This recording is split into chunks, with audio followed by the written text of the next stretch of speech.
I was not disappointed at all. I mean, we had people who had different chemistry.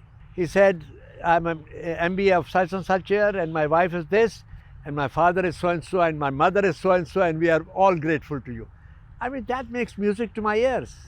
Assalamu alaikum viewers.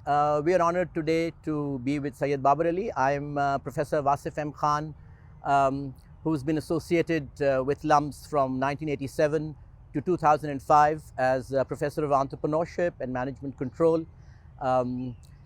We are going to be talking to Syed Babar Ali about one of his creations, which is LUMS. Assalamu alaikum, Babar Saab, welcome, and kind of you to take the time. I'd like to start with the idea of LUMS or LUMS-like idea. Perhaps it was not LUMS. When did you first conceive of something like this? Well, I'd been associated with packages right from its very beginnings in 1956.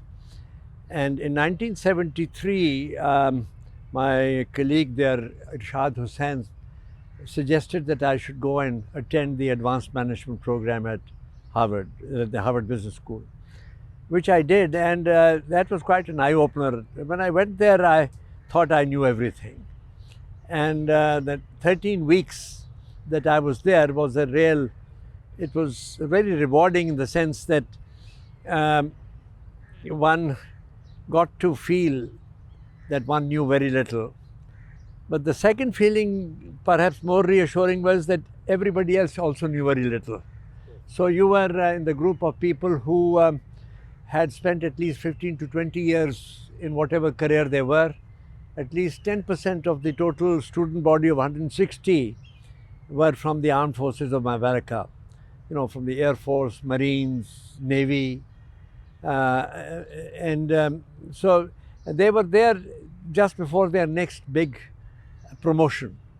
Similarly, in the private sector, 70% of the participants came from the American business and banking industry, and the rest were from all over the world, from as far as New Zealand to Japan, of course from Pakistan. I was the only one, but there were two people from India, and some from Europe, from continent, and a few from England.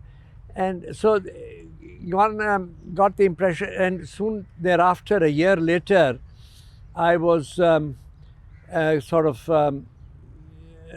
drafted into government service to join the Fertilizer Corporation, where I was asked to set up the Fertilizer Corporation, which came out of the PIDC. And the whole idea was that new facilities had to be set up. And here the canvas was much bigger than what I had at packages. And there I felt that the personnel that I inherited from PIDC, that Fertilizer Corporation came out of PIDC. The government employees, Yeah, basically. these were, PIDC was Pakistan Industrial Development Corporation, which was a standalone body, and they had recruited people on merit from the private sector, and even from government some people were seconded. And I got a very good impression. They were all very dedicated, very competent, very honest. I had a very good impression. But they weren't enough. We had to expand the Fertilizer Corporation by 10 times its original size. So I then started sort of thinking that one had to think in terms of something like the Harvard Business School. And I even wrote a paper for government at that time that you should think in terms of setting up a training program for training of managers. But IBA was already there. IBA was there, but it was very small. And the PIDC also had an institute of management. But these were also very thin, both in scope as well as in faculty. So I said, this is something that you need. And of course, in government, things move very slowly. They said, you carry on with your work. And the 20 years that I had spent at packages, we were very lucky because used our Swedish partners organization for training of our people. I used to send about 20 people every year to Sweden for 3 months to learn from them, to be internees in their different departments, whether it was finance, marketing, production, planning. And they came back and one could see that they learned, they grew, and of course travel itself was a great learning. So when I came back back to private sector, I said, you know, as far as my own group or company was concerned, we had no problem in training people. I said, what about people who in the private sector who do not have this opportunity? So that is where the idea of setting up a business school came in. And meanwhile, you know, I talked to Razak Dawood and to Dr. Parvez Hassan because a project like this you cannot do on your own. You have to have people who are like-minded and who have different skills. Parvez Hassan brought in the legal background. And then, of course, I knew Javed Hamid from my days in the Fertilizer Corporation. He was in the Planning Commission. And he used to come to our Fertilizer Corporation every 3 months to monitor us to see how we were going along with our plans and or how we were managing. So I got to know him quite well, and I knew that he had been to the Harvard Business School. That's right.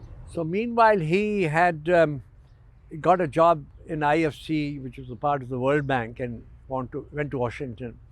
And I used to travel to America quite regularly because both my daughter and son were studying there. And secondly, we had some projects under development with IFC. We were going to ask them for some assistance. So I met Javed Hamid and I asked him, I said, what do you think of this idea?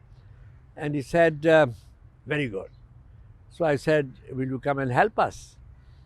And he said, without batting an eye, he said, yes, if you can get me leave of absence from the World Bank. So I knew people in the IFC quite well and had a good track record there. So I went to his boss, Sir William Ryrie, who was the executive vice president. And I said, we are going to want to set up the business school, and can I borrow him for 3 years without salary, and we will take care of him doing that. So that was Javed Hamid. I brought him here. And then, of course, I used to go to Boston quite regularly because of my relationship with the business school's faculty there. So I went, met Lou Wells and Jim Austin. So I asked them, I said, you know, this is what I'm thinking. And said, it's a very good idea. So they took me to the dean. You know, Harvard has had a terrible experience of setting up a satellite institute in Switzerland. And we are not going to go out of Boston anymore. But he said, I will have no objection if any of our faculty is willing to support you. I will encourage them to do that. So both Jim Austin and Lou Wells. Meanwhile, Javed had got in touch with Professor Laporte. Bob Laporte at Penn State. Penn State. So they drew up the first blueprint.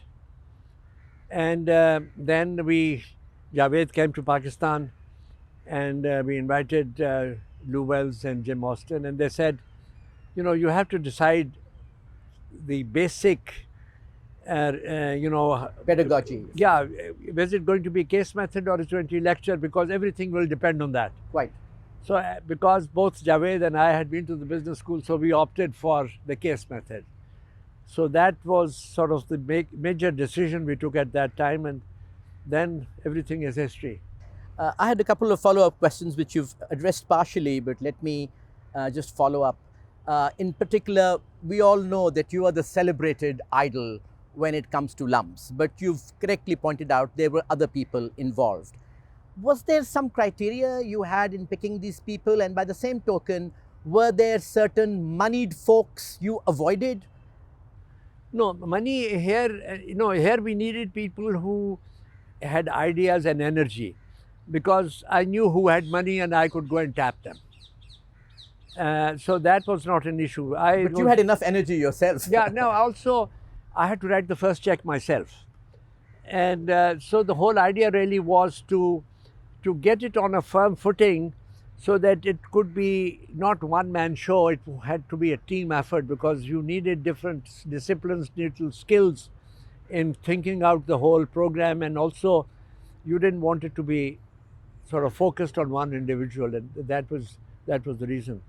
But money raising was another challenge, which I knew some of the leading businessmen, both not only here in Lahore but in Karachi. And because of my 4 years in the public sector, there were about 8 or 9 public sector corporations: the Steel Corporation, the Automobile Corporation, the Cement Corporation, and of course the Fertilizer Corporation, which had petroleum refining, etc. And the banking council, PBC, that sort of controlled all the nationalized banks. So I knew these people. So I went to them, and I tell you, MR Khan, who was head of the banking council, when I told him that this is what I was thinking, he said, I need 1,200 bank managers today. So what you are looking for is exactly what I want. So, and I said, I'm not asking for anything less or anything more than 25 lakhs. He said, no, I'll give you 50 lakhs. So there was somebody who had the vision and the courage and the guts. So I got 25 lakhs from almost all the other chairmen of the nationalized corporations. Then, of course, the individuals like Chaudhry Nazar Muhammad. From there, I went to the Sahgals. I went to where Razak Daud was there from the Daud family. Then I went and touched all the people that I knew from my business, foreigners. Lever Brothers, I was a member of their board. I was, on the board of Siemens. Of course, I went to the Rousings. So all these corporations, joint ventures. So I get the sense that whether we call it luck or we call it your personal network was certainly paramount in much of the success that followed. But there's also been obviously some element of planning. In particular, I'm interested in asking who worked the wheels through the bureaucracy, because we know they're not very keen on this kind of stuff. Yeah. How did the charter happen? Again, was it your network, your friendships that is creating all this? Well, I tell you, on the charter, Javed Hamid did all the legwork. He produced all the papers, all the plans, all the letters that one had to write. And I, had the opportunity of meeting General Ziaul Haq after he took over on a number of occasions, because he would send for me and then he would ask me to, in the beginning he asked me to take over, become as Minister of Industries. This was in the first 90 days. And I told him, what can a Minister of Industries do in 90 days? So, this is not something I can get excited about. And he said, it was quite interesting. He said, I said, I can't see. मुझे कुछ नजर नहीं आता 90 days में क्या हो सकता है? क्या मुझे भी नजर नहीं आता. But he had other ideas, of course. But of course, he was very good at camouflaging his thought. Then later on, he sent for me. He said, you go to America regularly because your children are there. Why don't you take PIA? And I said, I'm not excited about airline. This is not something which is of interest to me. But I had that opportunity to see him, say no, and at the same time not offend him. So you built a bit of a rapport with him. Yeah, I mean, because and he was, of course, very courteous. Every time you went to see him, he would see you off in your car and all that. Then I sent him a message. I said, I wanted to meet you. So he said, I'm coming down to Lahore and come to the government house. So I went to the government house and General Jilani was there. He was sitting in the garden. So I gave him this letter in which I said that we want to set up this business school, and we want a charter so that it's independent of any other controls. It can award its own degrees. The second thing was that it should have the ability to set up a foundation so that we could ask money from people who would write it off as an expense in their companies. And the third would be that the president of Pakistan should be its chancellor. So he said, money? I said, nothing. Land? Anything else? No. He said, done. But of course, that done, he then, I must say it was almost done, because he then pushed it down and he said, within 3 weeks, I want a report from the Ministry of Education, from the Ministry of Finance. Which was Dr. Afzal at that time. Dr. Afzal was, and the third was, of course, himself as the chancellor. And within 3 weeks, I got a call from Dr. Afzal. He said, would you come down to Islamabad, which I did. And he said, we've just awarded a charter to Aga Khan University. I'll take that charter. Why do you want to set up a business school? Why didn't you set up a university? It was his idea. Really? Yes. And I must say, he was so forthcoming in advice and kindness. And he went chapter by chapter. He said, this is applicable, this is not applicable. So this is how we got the charter, which if you look at our charter and the Aga Khan charter, it's very similar, except that that was concentrating on medicine. And of course, we had no lawyer involved in it. It was just across the table. And he was very kind. And so this is how, and we didn't have to go down the route, the bureaucracy route. It was decided at that level, went up to the... So you've talked a bit about your vision and how it sort of got modified along the way, your vision being training of managers. Let me take you back, and did you have some big fears at the time, despite how well things were working? No fear, because meanwhile, as you are one of the pioneers people on the faculty, when you people came in, you brought in another dimension. You were there, Wasim was there, Zahoor came and joined in, and there were Javed Hamid was himself a part of the faculty. Instrumental in... Zik came in on board. So, here I was among intellectual giants, because I was the least educated among you people.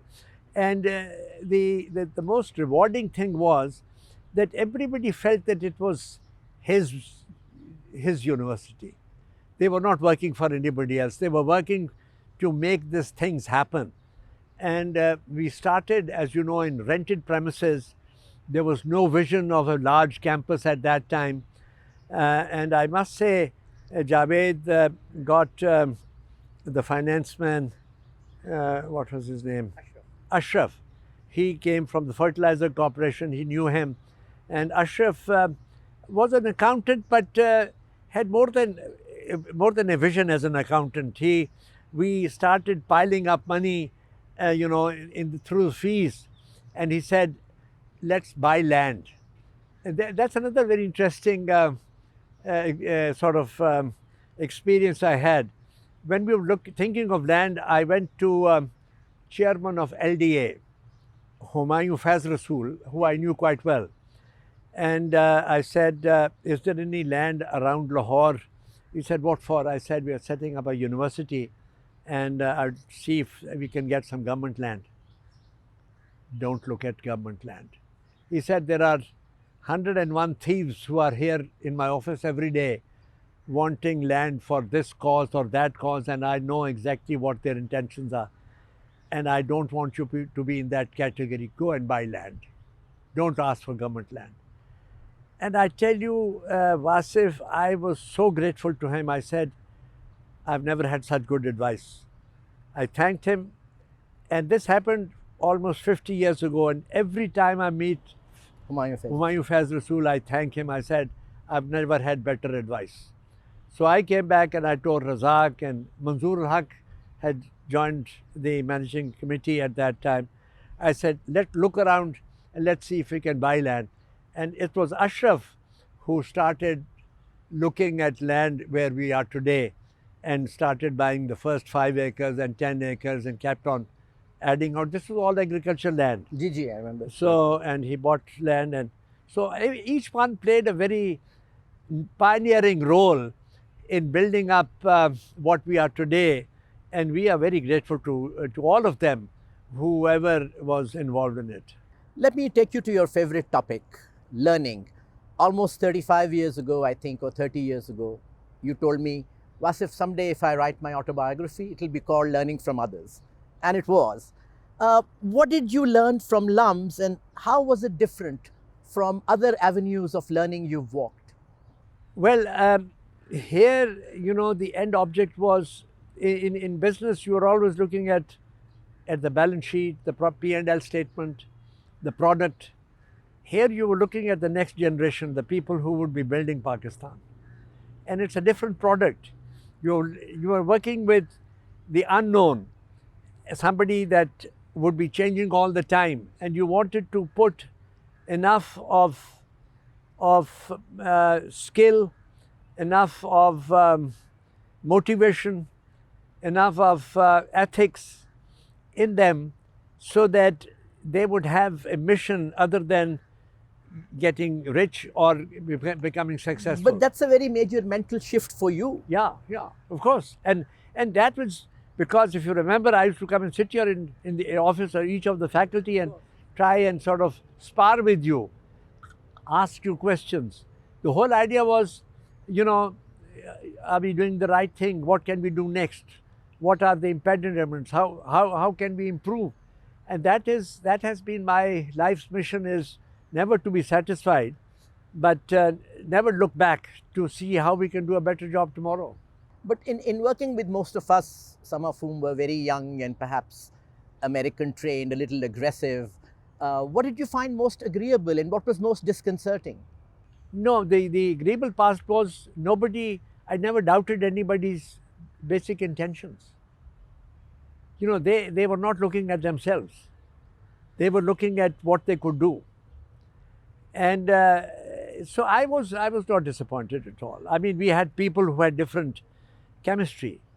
I missed out Salman Shah.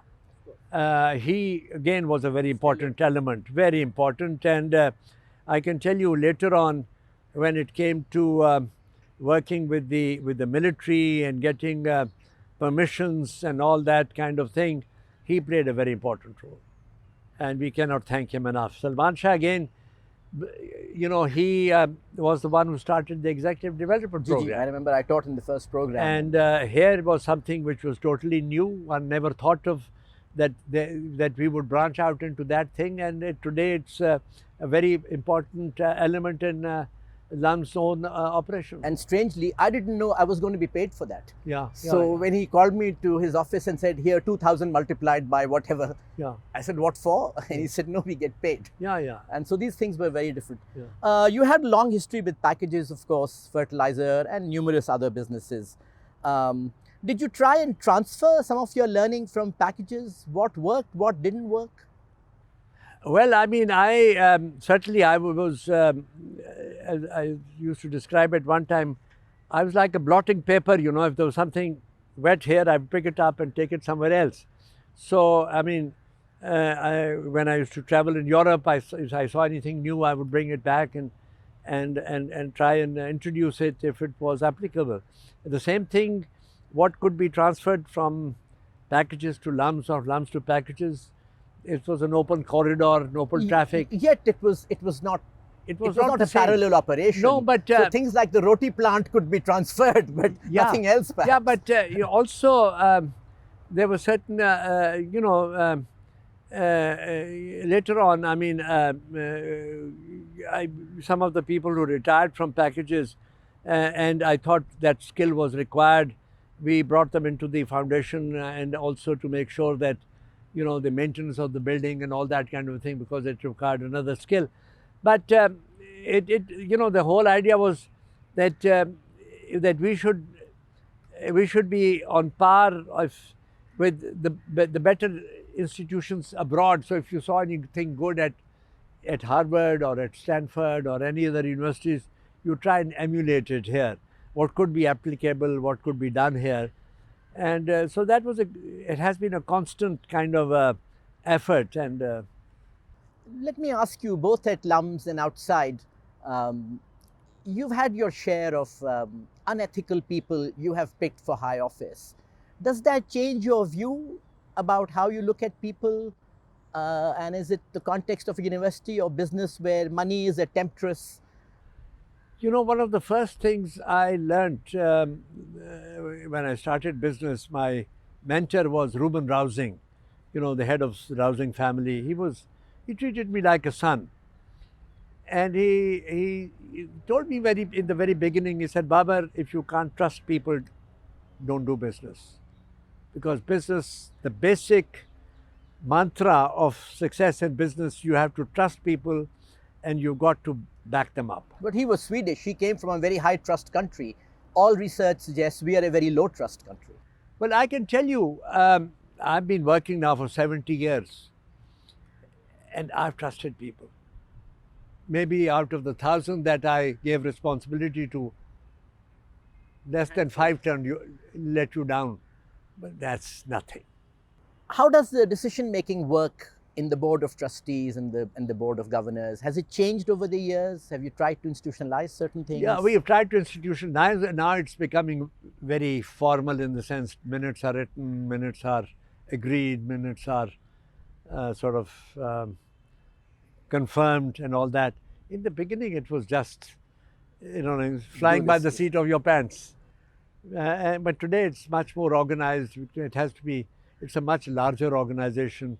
So it requires, and of course over the years we've had different leadership at LUMS. It started off as a dean of a single school and then the dean of two schools and then kind of a university, and now it's a full-fledged university with 5 schools. So the spread is much wider today, and you have many more elements where people have to be brought on board to take the whole ship forward.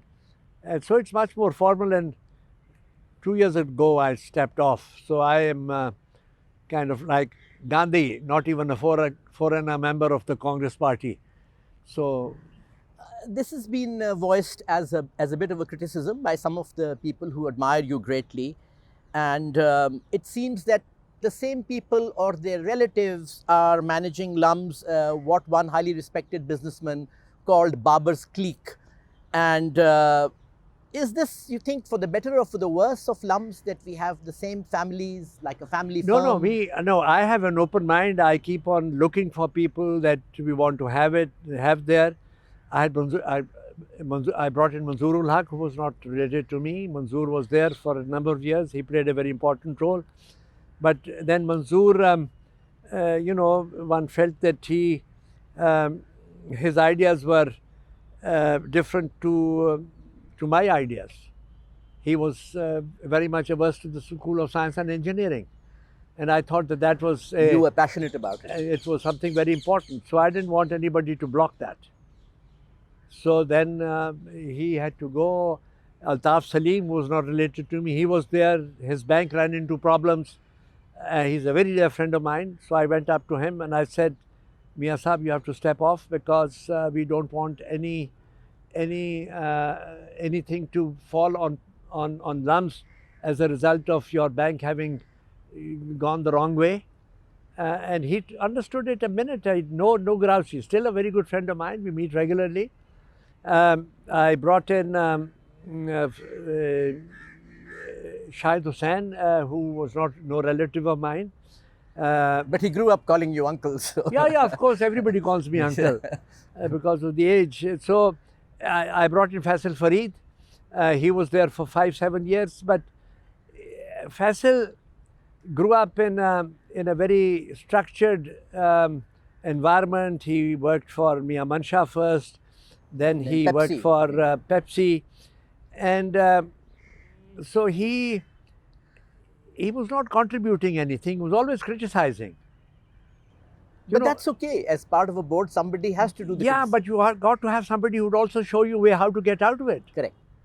You don't want people to just keep on, pointing out the flaws. Flaws. That doesn't work.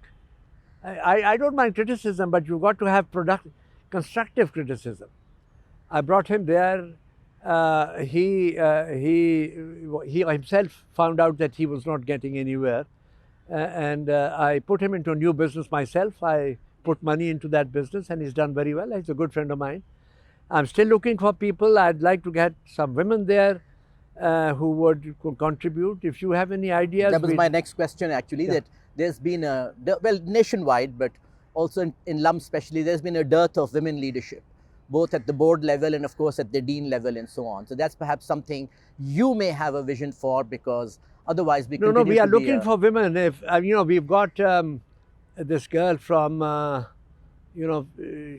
what's her name, Fatima, Gigi from class of 97. yeah, Gigi, yeah. she has a finance background. She's a LUMS graduate. She's Abacus. abacus. She's good. She brought it in, but you've got to have people who would just come to the campus and roam around the place. You don't want somebody to be dragged to a meeting and then they come half an hour late. Certainly not. Certainly not. You've got to have that Drive fire, and that that fire commitment. burning in you. Let me go and learn. Let me go and see. Let me go and smell, hear. You need that kind of passion. And so anybody who volunteers, I tried to bring a number of other people. Everybody says they have no time. I mean, to me, it's a sacred, Undertaking, task. Ji, correct. It's a challenging task. Let's talk a little bit about fundraising, because you, in my opinion, and you and I have had some serious discussions on this, you were and you are, individually as well as through your contacts, the major fundraiser. Do you really feel the others are uninterested at a certain level? Because your quote that I have often used is कि वासिफ मैं lumps की खातिर भीख मांगने को तैयार हूँ. I've never heard anybody come close to even thinking like that. What happens, God forbid, after you? What happens? Well, I hope many will come forward and take this baton and this mentor forward, because no university in the world can survive without fundraising, and the best. And you've seen that in private universities, the main source of income are the people who have benefited, are its alumni. Hopefully one day the penny will drop that they have earned enough and they've got to give it back. Give you a very interesting example. 3 days ago, I got an email from a Harvard classmate of mine to say that he had heard that a classmate of ours, the only one from New Zealand, by the name of Brian Pico, had died. I'm today the secretary of the class. So can you find out if his wife Sue is still around? So first thing I did was to call up Michael Thompson, principal H.N. College. He comes from Australia. I said, do you know anybody in New Zealand? In Auckland. He said, let me. So then I called up Nusrat. I said, are there any boys? One alumnus in Auckland. 4. The MBA, one MBA alumnus. Yeah, 4. So she gave me 4. So I sent an email to all 4 of them. I said, if Brian Pico was a friend of ours, and can you trace his family? And Auckland is and he was running the largest grocery store there. And back came a reply the next day. Yes, we found out his son, Andy Pico. This is his email address and this is a telephone. So I thanked him and I said, tell me more about yourself. He said, I'm an MBA of such and such here, and my wife is this, and I can't thank you enough for what you've done for us. And my father is so-and-so, and my mother is so-and-so, and we are all grateful to you. I mean, that makes music to my ears. Yeah, absolutely. At one end of the world. And I said, whenever you come to Lahore, you come and see. So these are the people who are going to the future donors. Has your initial vision of LUMS been exceeded in many ways beyond? Totally. Beyond what you thought? No, I had a vision of a small business school, and today you have a full-fledged university which is on the world map. It's not on the map of Lahore or Pakistan or Asia. I was amazed to see the data that I'm getting from the deans of their graduates as to where they have gone for further studies. I thought the School of Social Sciences was a laggard. Then Ali Khan sent me, there are hundreds of students who are doing PhD in universities all over the world, top universities of the world. With Stanford fellowships. Yeah, economists, and you've got You've got a tenured professor of economics at Stanford today from your School of Social Sciences. And I met him and I said, "Where's your wife?" He said, "She did her PhD from Chicago." And he said the University of Stanford have given her have given her a job here because they want me and they want her. So this is fantastic. So 35 years later, with all the success, are there some significant things you would have done differently, whether it's at the board level or at the dean level or at the faculty level? Are there things you would have done differently? Nay, I think the fact that not only LUMS have survived, it has thrived despite all the ups and downs in the political era, in the financial sector of the country. We have been able to move forward. Any of the plans that we had to start new schools, that has not been put on the back burner. So we marched forward. We perhaps could have gone faster, but not too much. Our biggest constraint has been people. There aren't enough of good academics in the world with Pakistan background because we have not invested in education for the last 70 years. You can hardly find any university in America today, apart from the Ivy League, which has very large representation. But I would say even in the smallest colleges, you have at least 25% Indians in every education institution. Well, we know Pakistanis traditionally, even in America, stay away from being academics. Whether they're in medicine or in engineering, they'd like to go make money. But you did find 6 or 7 of us crazies in 87, 86. Yeah. While many of us were not business PhDs, Salman Shah probably the only one. Yet you managed to put this weird band of clowns, sometimes I say, together. And Javed Saab managed to motivate us. And we managed to put a respectable brand name in 3 rented houses. Something that's never really done. 3 rented houses, and here were 9 people. Obviously, that strategy, whether it was accidental or intentional, may or may not work. So was there a recruiting strategy at that time? Was there one now? No, anybody who would fit sort of fit into the category, and Javed was the one to decide as to who would be suitable. But I tell you, you need to give great credit to the students who offered to come to an institute that had no track record at all. Absolutely.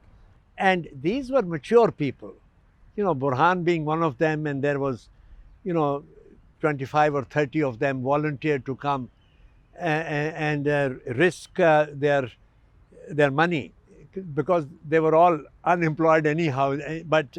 And they made the brand. The first 2 or 3 years that came out made a difference because their employers were so impressed. They said, "This is a totally another kettle of fish. We have never seen this quality before." And you weren't one of the employers, neither was Razak Saab. Had one person. None came to us. Yeah, none came to you. They went to the banks, to the multinationals and all that, and which was the right thing to do. And they are the ones who paid better salaries, who recognized merit in a better way. So that I think I always tell the pioneers, alumni, that we owe a great deal to them for having. Yeah, they were the brand builders in many ways. Yeah, correct.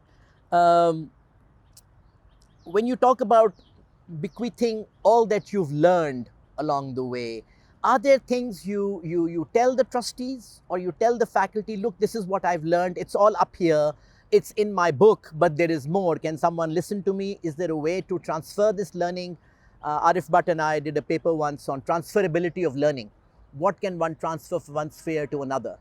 And is there a process whereby you are transferring some of this passion, this energy out to these people who, as you say, may have varying interests or time or commitment?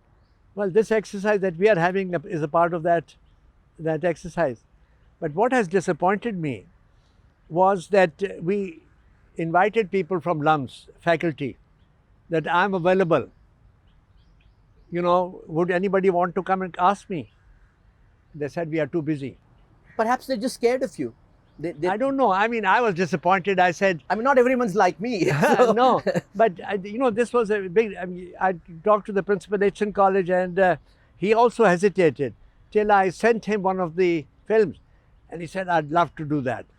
And to my horror and surprise, he sent me a 3-page written questionnaire, and I tore it up and I said, "I don't want to know anything what you're going to ask me." The whole idea is it has to be spontaneous. Absolutely. So, as I said, do you see this happening in the trustees or? I don't think so, because they haven't had that. They haven't had that. They had those knockings that I've had in life. Well, call it experience or exposure, Yeah. but they've had other knockings. Yeah, I mean, your knockings are not the only ones that will add value. There are other knockings. Yeah, but I mean, for instance, I still, because School of Science and Engineering, I have a special feeling for them. I used to have, before this lockdown, at least once every 3 months, I would ask for a meeting with the faculty and just talk about things which are not in the book, about ethics, about new ideas, about thinking outside the box, about motivation. And so this is something that is an ongoing exercise with me, which I'm not stopping. I'm taking back to Hitchens College also. I'm also telling them that you have students here for 15 years. You have the longest opportunity to really Make a difference. Make a difference in the life of an individual. Don't make them into a nerd. They are not going to be,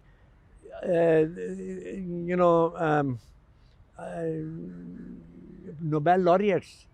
We want to make them into leaders, into gentlemen, into good human beings. Do you think that size works inversely with quality? That LUMS has grown to where there's a bit of an apathy about what's happening. That passion that those initial Javed Hamid-led 9 people had is naturally waned. And we are big enough, we are too big, we're in the land of mediocrity. Nobody can touch us. There is no competition really. You see, I'm not an academic, as I said earlier on, and I don't know enough about universities. But as you dig deeper into education and higher education, you want to go into creation of new knowledge, new ideas. And therefore, what is necessary that you have people dedicated to higher education postgraduate. I mean, take for instance Stanford, which is one of the leading centers of learning in the world today. 50% of the students are in postgraduate. We need bigger challenge here, because elsewhere what is coming out of the universities is total muck. Correct. And you need to make up for it, and therefore you need, and what is happening today, I would say about 20% of our graduates, undergraduates, people who have done the BA from different schools, and 30% of the people who have done masters, certainly from the School of Science and Engineering, are going into teaching here at other schools, which is making a difference. Hopefully they will make a difference. Improve the quality there. Improve the quality. So that is a small contribution. But I tell you, one of the very satisfying things which I only found out last week, I was looking at the data of the graduates that have gone abroad for higher education from the School of Science and Engineering. And if 100 went from the school, from the undergraduate program, 30 have gone from the master's program. And all these 30 came from other universities. They are not LUMS undergraduates. They spent 2 years at LUMS, coming from Bahauddin Zakaria University, or from Peshawar, or from Punjab University, or Faisalabad University, based only on merit, or from UET. And 2 years we gave them enough of, they basically were very intelligent. They innate intelligence that LUMS developed into. And developed, and we put the polish on them, and we opened their minds up. And all 30% of them have gone on 100% scholarship abroad.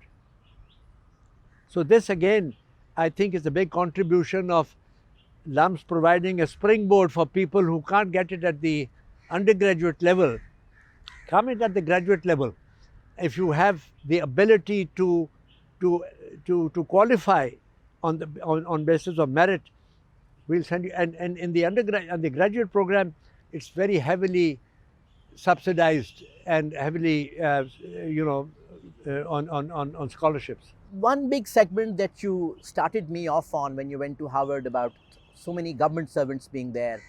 Has LUMS missed out this enormous public sector segment where managers control very large assets, but in my opinion, are quite poorly trained? Have we just missed out on them? No, what's happened today is that I don't know the exact statistics, but if I were to make a guess, I would say there are over 100 of your graduates coming from the School of Social Sciences who've gone into these civil services. Gee, but obviously they do not have the critical mass, but I'm talking at the senior level. But in 20 years' time, they'll be sitting in important places. The grade 20s, the grade 19s. Yeah, they will get there. They'll get there. And then they will.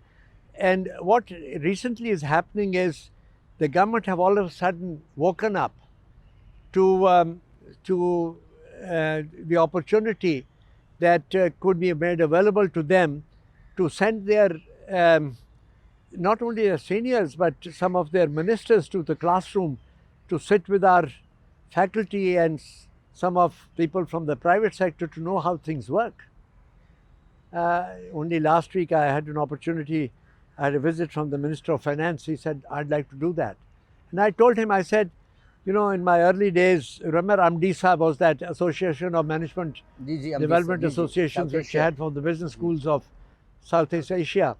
And I used to go to Hyderabad quite regularly because the head of the Hyderabad Institute was a member of this thing, Professor Sinha. And he told me that Indira Gandhi with her whole cabinet came there for 2 weeks to learn as to how they should conduct government. I think these people know everything already. So and I mentioned it to them. I said, this is something that you should reflect on. And another good sign, I don't know how good it is, we had a visit from a red tape person from GHQ wanting to know if they could send some of their senior people from the army to sit in the classroom, because they said we are sending them to various learning institutes abroad and they come back with single double-edged swords. Be very careful. Well, I mean, this is something that we need to explore and see, but there is a certain amount of reckoning that maybe we can contribute something, we can learn something. So let's see. But we have our radar on the doors open. We don't say that we don't want this or that, won't want that. Anything that we can contribute to make this country better, we'd like to do that. From the early days, I remember you took great benefit from the foreign advisors. Lou Wells, Ed Felton, George Foster was here once, Gabby Mendoza from Philippines. Did you not find that process useful or challenging? Very useful. We gave it up, it seems. It's now expanded to a very large extent. For instance, the School of Business, School of Science and Engineering, for the last 15 years, right from the first day, we have an advisory board consisting of 15 people coming from Stanford, MIT, Harvard, UET, University of Texas, Austin, across the board. And they come every year. They spend a week on the campus, and we have to make a presentation to them. They give us a report, and next year they come and see what you have followed, what you have not done. It's been very formalized. And since 2 years, we now have it for the university as such, with a person who's chairing it. Her name is Leah Rosofsky. This is Professor Rosofsky's daughter. She's recently been put in charge of the largest library network in Boston, a lady of her own reckoning. And we've got a number of professors, one from Western Australia because of the Vice Chancellor. We've got 3 people from Canada on that. So that is coming. They come for 10 days and they really sort of scan you from head to foot and tell you exactly. But is the process challenging? Yes. The not only the deans but the senior faculty have to spend time with them. They meet with the students. They sit with the students. They sit in the classroom to see what is happening. Because in our time, they would sit in the classroom and be quite ruthless. Yeah. So that is happening. It's happening, and we need more of it. It's not easy to persuade, and now with the travel restrictions, it's a big challenge. I don't know how many will come, but we are in touch with them on the internet, on we're keeping them posted with all these good news that we have of our students, getting scholarships and professional achievement abroad. Yeah. I think finally, Babar Sahab, let me ask you about your dreams and your fears for the LUMS of today as you look forward. Well, one always feel that the next generation is much worse than yours. But my own feeling is that we've done everything that we could. We put the university on a sound financial footing. We made provisions that there will be a constant flow of resources, certainly from my what I'm leaving behind, and leave it to the rest to God. And your fears? No fear at all. I mean, in the end, we are all dead. But so long as we are alive, we've got to keep on kicking. One of the things that I think anyone associated closely or loosely with LUMS can be rightfully proud of is the wonderful things you've done with the NOP program. How did it come to be? What is your vision for the NOP program? Because it's truly making a difference. Well, I tell you, the person who gets credit is Zahoor. Dr. Zahoor, when he was the Vice Chancellor, he brought up this idea. I said, we had too much of an elitist organization. We've got to bring in people who are from the less privileged background. And we started small. I think we enrolled 5 people in the first year and 7 in the next year. We went very slowly. And today we touch 7,000 people a year who make an attempt to get into this program, of whom 80 were enrolled this year. It's been going on since the year 2000. In 20 years, we have graduated over 500 people who came from disadvantaged background. And on the campus, we have close to 500 today. And they are from across the country, right from Karakoram to Gwadar. Not enough of non-Punjabis, and not enough of women, because people don't want it in that category. They don't want their daughters to go to university. They said, we will lose them. But anyway, the ones who have come, they have not been a disappointment. It's been a challenge. Not everybody made it to the top grade. 500 graduated, which is not bad. At least 100 of the 500 have gone into, I would say, the first 10% of your quality. The rest are they're earning more per month than their father did in a year. They are a source of income to their families, to their clan. What is more, they have been prompting people from their location, their society, that if I could make it, why couldn't somebody else make it from that village or that town or that school? So there is a stream of students coming from at least 100 different backgrounds, locations. Not only that, this is 100%, they get 130% scholarship. If LUMS costs 100 by way of fees, we pay them 130 so that they are properly clad, they can go home without any problem, and they feel not inadequate on the campus in their makeup and in their presence, what they eat in the canteen and all that. But 1/3 of the entire student body has a financial aid. So if we are spending, we this year we'll spend about ₹1 billion in financial aid, of whom only about 1/3 will go to NOP. but 2/3 will go to others who could not pay the full fee, or they paid 20%. They could get assistance from 20% to 100% without being an NOP. Fantastic. That's So truly this an is something achievement. which we are very happy, and I hope these people are the ones that will contribute in the future to make sure that those who are not able to fund their learning at LUMS, they can provide them the support. But I do know that they required tremendous amounts of emotional and mental handholding. And Ali Sheikh, who's now at Aga Khan, was there day and night. Yeah. No, working we with now every have a student. whole team. We have got a psychologist. You've got a very dedicated individual like Yasser Hashmi. Ji, Yasser, of course. He is spending a lot of time there. Because they need that personal touch. We've got Bilal Malik, who's come back from Harvard. He's also in that whole thing. And, till a year ago, I was having a lunch with 20 of them at least 20 times a month at LUMS.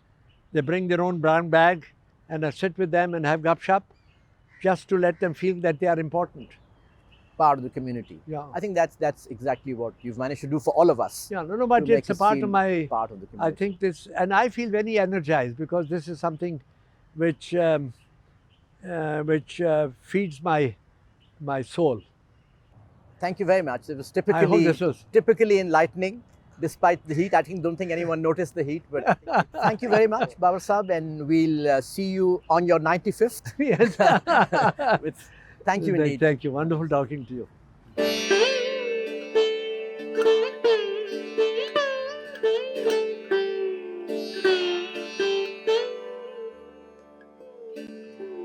What are some of the skills or traits which are universal or timeless when it comes to being a successful businessman or a leader? One is you have to be honest to yourself and to everybody else. You've got to treat your colleagues as partners, not as employees.